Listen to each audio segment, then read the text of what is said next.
রংপুরে সেখানে আছেন staff correspondent AKM Moinul Haque.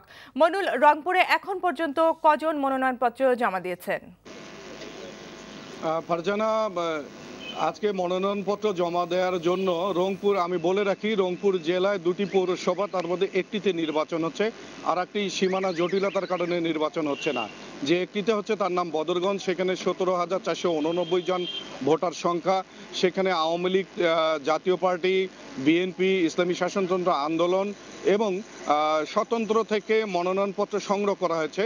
তবে আমি একটু আগে খবর নিয়েছি, সেখানকার নির্বাচনী কার্যালয় থেকে আমাকে যেটা জানানো হয়েছে, এখন পর্যন্ত কেউ মনোনয়নপত্র দাখিল করেনি।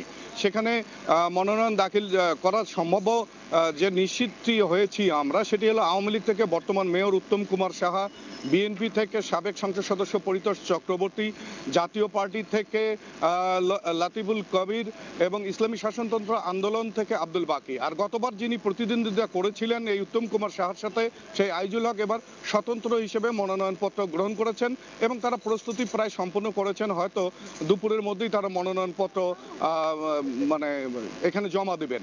আর আমি রংপুরের বাইরে লালমনিরহাট, কুড়িগ্রাম, নীলফামারী, গাইবান্ধা, পঞ্চগড়, ঠাকুরগাঁ, দিনাজপুর, এই সমস্ত জেলায় আমি খবর নিয়ে জেনেছি সেখানে আসলে মনোনয়ন প্রত্যাশী, এতদিন ধরে যারা দলীয় মনোনয়ন চেয়েছিল, এ ধরনের মনোনয়ন যারা পায়নি, তাদের মধ্যে কিছু কিছু জন স্বতন্ত্র হিসাবে মনোনয়ন দাখিল করেছেন। লালমনিরহাটে একজন দাখিল করেছেন যিনি প্যানেল মেয়র ছিলেন এবং আওয়ামী লীগ করেন। তাই এই কোথাও কোনো গোলমালের খবর পাইনি ফারজানা এখন পর্যন্ত।